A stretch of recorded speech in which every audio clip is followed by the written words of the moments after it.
آج بھی فرد جرم عائد نہیں ہو سکی اور اس کو اگلے ہفتے فرد جرم عائد ہوگی، تو آج اس پرنسپل سیکرٹری جسے مسلم لیگ نون اور پی ڈی ایم کہتی تھی عمران خان اور آدم خان ایک ہے، پہلے اس کو اس کے گھر والوں کے مطابق، اس کے اعظم خان صاحب کے مبینہ گھر والوں کے مطابق اغوا کیا گیا، انہوں نے مقدمہ درج کرایا کہ اعظم خان گھر نہیں آ رہا، ہم پریشان ہیں، بچے رو رہے ہیں، اور عدالت سے بھی رجوع کیا گیا، یہاں تک مبینہ طور پر یہ بھی اطلاع ہے کہ اس کا مقدمہ درج کرایا گیا۔ پھر کچھ عرصہ پہلے آنا شروع ہو گیا کہ جیسے اسحاق ڈار نواز شریف کے خلاف وعدہ معاف گواہ بنے تھے، اعظم خان جو سابق پرنسپل سیکرٹری ہیں اسے انہوں نے بھی سابق وزیر اعظم تحریک انصاف کے چیئرمین عمران خان کے خلاف وعدہ معاف گواہ بن کے اپنا بیان ریکارڈ کرا دیا ہے۔ ناظرین، آئین اور قانون یہ کہتا ہے جب بھی فارن آفس سے یا کسی بھی دفتر سے وزیر اعظم ہاؤس یا وزیر اعظم سیکریٹریٹ کوئی چٹھی آتی ہے، کوئی کاغذ آتا ہے، کوئی ڈاکومنٹ آتا ہے، تو اسے پرنسپل سیکرٹری ریسیو کرتا ہے اور آگے پرائم منسٹر کو پیش کرتا ہے، اور پھر انہیں کی ہدایت پر وہ کاغذ واپس کرنا اس کی بنیادی ذمہ داری ہے، اس سے وہ بربلا، اس سے وہ الگ ہو ہی نہیں سکتا۔ لیکن اب اعظم خان کو جسے پہلے ان کی فیملی کے مطابق اغوا کیا گیا یا وہ خود کہیں گے، جس کا انہوں نے خود مقدمہ درج کرایا، اب ایف آئی اے نے چلان کے ساتھ ان کا مبینہ بیان لگایا ہے۔ اس میں اعظم خان جو خود اس سائفر کو واپس کرنے کی بنیادی اخلاقی اور قانونی ذمہ داری تھی، آج اس کو تسلیم کرنے کی بجائے الٹا انہوں نے سارے الزامات سابق وزیر اعظم عمران خان پر لگا دیے۔ انہوں نے یہ دعویٰ کیا کہ عمران خان نے کہا تھا کہ سائفر کیس میں جان ہے، اور خود بھی یہ تسلیم کر لیا، کابینہ سے ڈی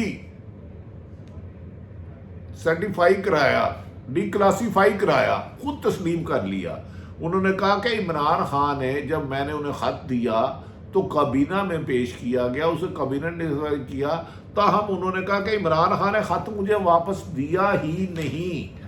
یہ بات آج انہوں نے اپنے پاس سے کر لی کہ عمران خان نے سائفر خط رکھ کے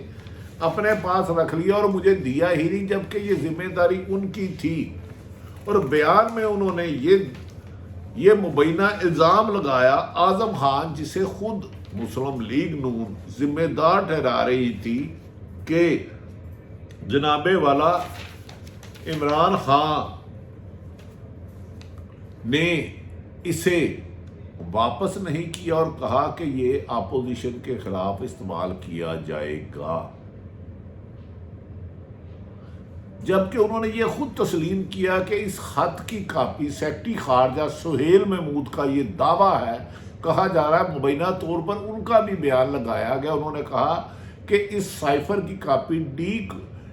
نوٹیفائی کر کے ایک کوٹڈ آتا ہے، اسے مختلف اہم شخصیات کے ساتھ ساتھ وزیر اعظم پاکستان کو بھی بھیجا گیا، جسے ریسیو اعظم خان صاحب نے مبینہ طور پر کیا۔ اعظم خان نے اب یہ دعویٰ کر دیا ہے کہ میں نے عمران خان سے واپس مانگا تو انہوں نے کہا یہ گم ہو گیا ہے، جبکہ وزیر اعظم کے مطابق عمران خان کہہ چکے ہیں کہ انہیں یہ امیونٹی حاصل تھی، آرٹیکل 248 کے تحت وہ سازش کو بتایا اور انہوں نے واپس کر دیا۔ اور جب ان کی حکومت ختم کی گئی قاسم سوری کے دور میں، تو وہ صرف ایک ڈائری لے کے پوری دنیا کے سامنے باہر نکلے۔ اگر وہ سائفر تھا تو اعظم خان صاحب کے پاس ہوگا، یا جو اگلی حکومت آئی تھی شہباز شریف کے پاس ہوگا۔ سائفر تو پرائم منسٹر ہاؤس میں تھا، اس کا میرے ساتھ کام ہی کوئی نہیں۔ اب مبینہ طور پر اعظم خان جو سابق پرنسپل سیکرٹری ہیں، جنہوں نے کم و بیشتر پرائم منسٹر شپ کی، یہ اب وہ بتا سکتے ہیں کہ انہوں نے اتنی جلدی جو گھر سے گم ہو گئے، جس کو گھر والے تلاش کرتے رہے، مقدمہ درج کرایا گیا، عدالتوں سے رجوع کیا، اس دوران وہ کہاں رہے، کس کے پاس رہے، کیا بیان انہوں نے اپنی مرضی اور رضامندی سے دیا، اگر دیا تو یہ بیان 2022 میں سائفر آیا تھا اپریل میں، انہوں نے 23 میں آ کے اس کا حلفیہ بیان کیوں دیا؟ فارن سیکٹری اسد مجید کا بھی 164 کا بیان جمع کرایا گیا ہے، سیکٹری خارجہ کا بھی بیان سہیل محمود کا کرایا گیا ہے۔ سوال یہ ہے کہ اعظم خان کے بعد اگر یہ تینوں نے گواہی دینی تھی تو 2022 میں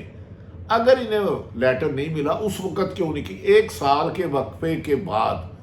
انہوں نے ایسا کیوں کیا؟ اس پر مختلف اسد مجید، سیکٹری خارجہ سہیل محمود اور اعظم خان نے اپنے مبینہ بیان جو ایف آئی اے نے نیب چلان کے ساتھ دیا ہے 168 بیان میں، اس کا ذمہ دار عمران خان کو اٹھا رہا ہے، جبکہ قانونی طور پر کہتے ہیں کہ یہ پرنسپل سیکٹری کی واضح ذمہ داری تھی، جبکہ یہ بھی کہا جا رہا ہے کہ اس چلان کے ساتھ 30 مزید گواہ شامل کیے گئے ہیں۔ اعظم خان نے اپنے ہی وزیر اعظم پر اپنی ذمہ داریوں سے نظر انداز کرتے ہوئے کہا، انہوں نے کہا P T I cipher case کو اپوزیشن کے بیانیے کے خلاف استعمال کرے گی۔ اعظم خان نے دعویٰ کیا کہ مجھے کہا گیا سائفر گم ہو گیا ہے، جبکہ اس کا ذکر انہوں نے 1 سال تک نہیں کیا۔ کیا وہ شخص جس کی اپنی ذمہ داری تھی پرنسپل سیکٹری کی ریسیو کرنا اور ریسیو کر کے واپس وزارت خارجہ کو بھیجنا، اس شخص کا بیان وزیر اعظم پر ڈالنے سے وزیر اعظم ملزم بن جائیں گے؟ اس سے کہتے ہیں کہ نہیں، اب سائفر کی کاپی خود سیکٹری خارجہ اور اسد مجید جو تھے اس وقت، انہوں نے کہا کہ ہم نے مختلف اشخاص کو بھیجی اور آج ڈی کوڈڈ کاپی اصل بھی وزارت خارجہ کے پاس ہے۔ کیا یہ سب سازشوں کا مطلب عمران خان کو ایک طویل عرصہ جیل میں رکھنا ہے، جبکہ عوام اس چیز پر حلف ضد بنا چکی ہے کہ ہم نے ملک کا وزیر اعظم ان کو بنانا ہے؟ جب بھی صاف الیکشن ہوئے ہمارے سفارتکاروں کے بارے میں کہا جا رہا ہے کہ ان تینوں کا بیان عمران خان کی آئینی ماہرین کے مطابق غیر مناسب ہے، کیونکہ 1 سال تک یہ خاموش رہے۔ جس دن سائفر واپس نہیں پہنچا تو 7 دن کے اندر ان کی ذمہ داری تھی، کیونکہ عمران خان کی حکومت اچانک عدالتیں لگا کر ختم کی گئی اور اگلے دن شہباز شریف کی حکومت آ گئی۔ اگر سائفر کی کاپی پرائم منسٹر ہاؤس میں ہے تو اس کی ذمہ داری اعظم خان اور شہباز شریف جو نئے وزیر اعظم بنے تھے ان کے پاس ہے۔ لہذا اس نئی کہانی میں کہتے ہیں کوئی وزن نہیں ہے۔ اس کی بنیاد پر عمران خان کو سزا دینا مشکل نہیں، ناممکن لگتا ہے۔ اعتزاز احسن نے کہا، انہوں نے سائفر کے بارے میں جو سازش ڈونلڈ ڈو نے کی، عوام کو آگاہ کر کے جو حلف لیا تھا آئین کے تحت کہ میں ملک کے خلاف سازش ہوگی، عوام کو اپنی ذمہ داری پوری کی، اور انہیں توقع ہے کہ جیل میں ہونے والے جیل بنا کے ٹرائل کرنے والے سائفر کیس کو عدالتیں ہی خواہش کر دیں گی۔ تاہم اعتزاز احسن نے نگران حکومت پر کہا، نون سے نگران اور نون سے نون لیگ، تو لہذا یہ ان دونوں کا گٹھ جوڑ ہے اور عدالتوں میں آرگومنٹ اور شہائد کے مطابق فیصلے کیے جاتے ہیں۔ دیکھنا یہ ہے کہ آنے والے ہفتوں میں عمران خان کو رہا کیا جاتا ہے یا مزید انہیں جیل میں رکھنے کی کوشش جو مسلم لیگ نون کی مبینہ ہے اس میں وہ کامیاب ہوتے ہیں۔ اللہ تعالیٰ پاکستان کا حامی و ناصر ہو، پاکستان زندہ باد۔